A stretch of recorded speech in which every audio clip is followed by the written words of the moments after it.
Short hand और dictation batch के लिए प्ले स्टोर से अभी डाउनलोड करें राजहंस एकेडमी मोबाइल ऐप। 140 शब्द प्रति मिनट डिक्टेशन। Ready start.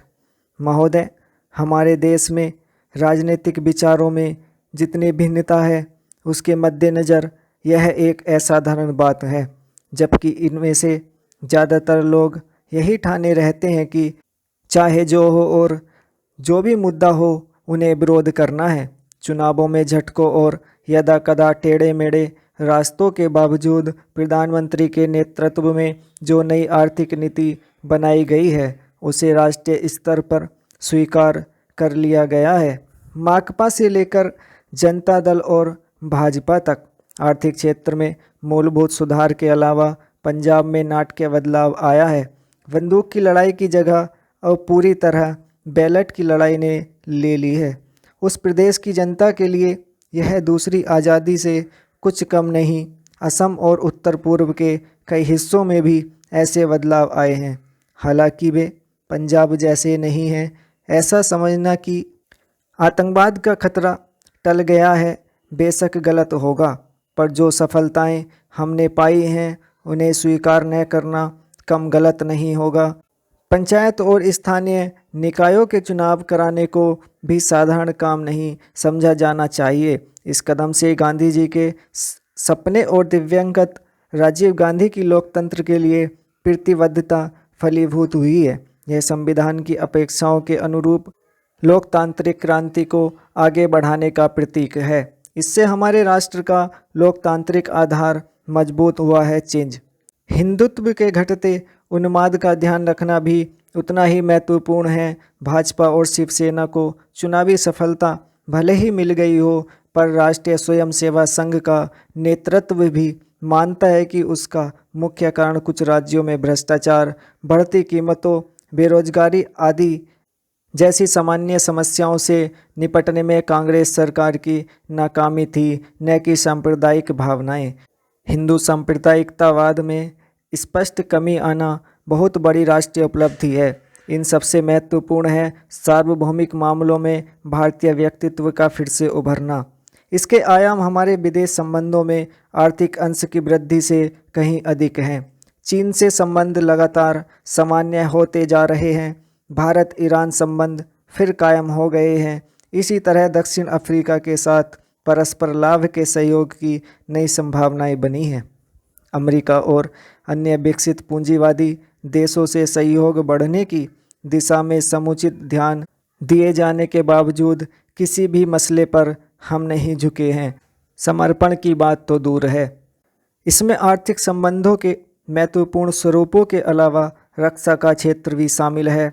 इसका सबसे ताज़ा उदाहरण है परमाणु अप्रसार संधि के मामले में हमारा अपनी नीति पर कायम रहना, जबकि इसके लिए हम पर कई दिशाओं से भारी दबाव डाला गया। गुट निरपेक्ष आंदोलन को नई नीति देने के प्रयास भी चल रहे हैं। इन सब उपलब्धियों को मिलाकर एक वाक्य यह है कि प्रधानमंत्री ने सबसे बड़ा काम यह किया कि हमारे देश में शासन पुनः स्थापित कर दिया और लोकतंत्र को सुदृढ़ बनाया। चेंज महोदय, देश की लगभग 3/4 जनसंख्या गाँवों में रहती है, जिनकी आय कम होने के साथ साथ शिक्षा, स्वास्थ्य, पेयजल आदि अन्य आवश्यक सुविधाएं भी उन्हें पर्याप्त मात्रा में उपलब्ध नहीं है।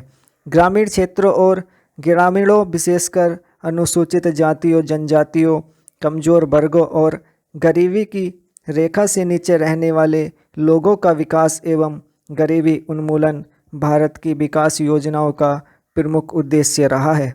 ग्रामीण विकास का व्यापक दायरा है, जिनमें ग्रामीण क्षेत्रों एवं ग्रामीणों के जीवन स्तर का सर्वांगीण विकास शामिल है।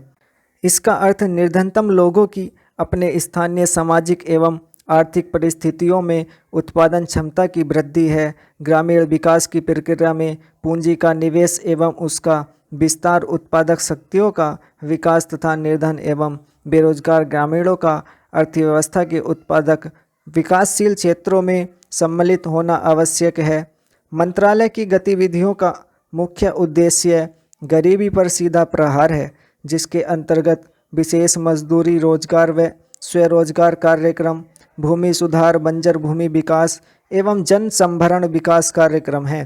इनमें स्वस्थ पेयजल की व्यवस्था, ग्रामीण स्वच्छता, कृषि विपणन, ग्रामीण आवास है तथा लोक कार्यक्रम तथा ग्रामीण प्रौद्योगिकी विकास परिषद द्वारा सहायता और राष्ट्रीय ग्रामीण विकास संस्थान एवं कृषि विपणन केंद्र के माध्यम से प्रशिक्षण की व्यवस्था शामिल है। चेंज गरीबी उन्मूलन के प्रयासों का महत्व इसकी योजनाओं के आवंटन में वृद्धि को बताता है।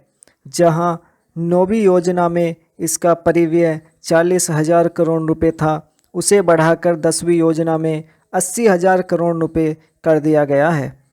इस बढ़े हुए परिव्यय के साथ साथ जैसा कि पंचायती राज संस्थाओं से संबंधित महत्वपूर्ण संविधान अधिनियम 1992 में बताया गया है, लोगों की कार्यक्रमों में बेहतर भागीदारी प्राप्त होगी, जिससे निर्धन ग्रामीणों के जीवन स्तर में सुधार लाने के प्रयास को नई दिशा प्राप्त होगी। ग्रामीण क्षेत्रों में गरीबी उन्मूलन के राष्ट्रीय प्रयास में ग्रामीण विकास मंत्रालय के मुख्य कार्यक्रमों को दी गई नई दिशा की एक झलक इस पुस्तिका में प्रस्तुत है। ग्रामीण गरीबी की समस्या कम ग्रामीण उत्पादकता और अल्प रोजगार व बेरोजगारी से जुड़ी है। यद्यपि विकास की सामान्य प्रक्रिया के अधीन ही उत्पादक रोजगार के अधिकाधिक अवसर सृजित किए जाते हैं, फिर भी ग्रामीण लोगों के लिए रोजगार पैदा करने तथा आय के कुछ न्यूनतम स्तर प्राप्त करने हेतु विशेष रोजगार कार्यक्रमों की सतत आधार पर जरूरत है।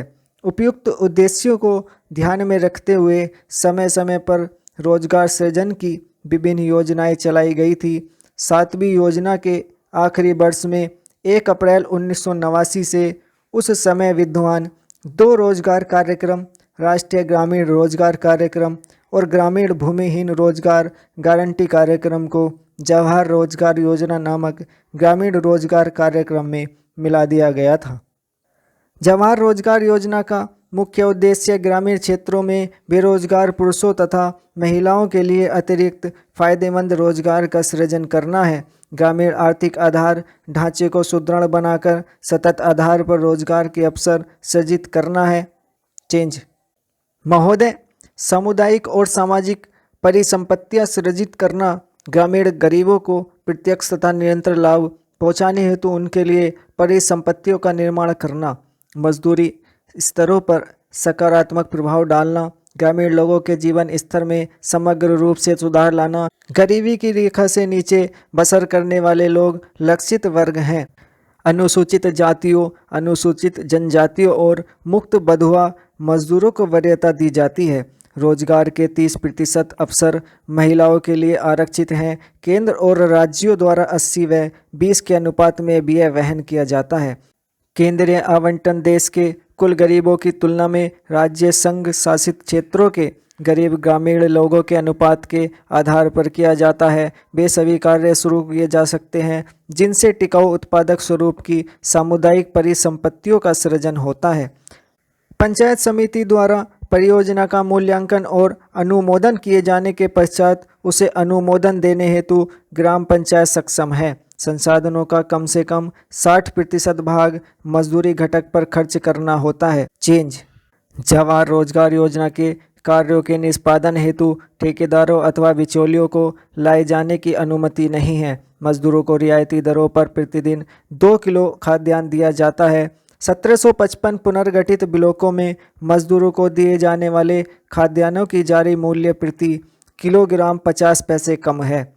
जवाहर रोजगार योजना की सामान्य प्रणाली के अलावा पिछड़ेपन के आधार पर चयन किए गए 120 पिछड़े जिलों में कार्यक्रम को तेजी करने के लिए 700 करोड़ रुपए आवंटित किए गए हैं। जवाहर रोजगार योजना की तीसरी पद्धति में विशेष और अभिनव परियोजनाएं प्रारंभ करने का प्रावधान है, जिनका उद्देश्य मजदूरों का नगरों में पलायन को रोकना, महिलाओं के लिए रोजगार के अवसर बढ़ाना तथा स्वयंसेवी संगठनों के माध्यम से ऐसे विशेष कार्यक्रम चलाना है जिनका ध्येय जल संभरण विकास, बंजर भूमि का विकास करना हो। मानव जीवन यापन के लिए आवास महत्वपूर्ण है और इसलिए सामाजिक आर्थिक विकास के लिए यह आवश्यक है। ग्रामीण लोग अच्छे उन्नत किस्म के मकानों की अत्यंत आवश्यकता महसूस करते हैं। ग्रामीण गरीब लोगों की आवास संबंधी आवश्यकताओं को पूरा करने के प्रयासों के एक भाग के रूप में मई 1985 में इंदिरा आवास योजना शुरू की गई थी। यह कार्यक्रम अब जवाहर रोजगार योजना की उपयोजना के रूप में कार्यान्वित किया जा रहा है। इस कार्यक्रम का उद्देश्य गरीबों में निर्धनतम लोगों के लिए निःशुल्क रिहायशी मकानों का निर्माण करना है। स्टॉप।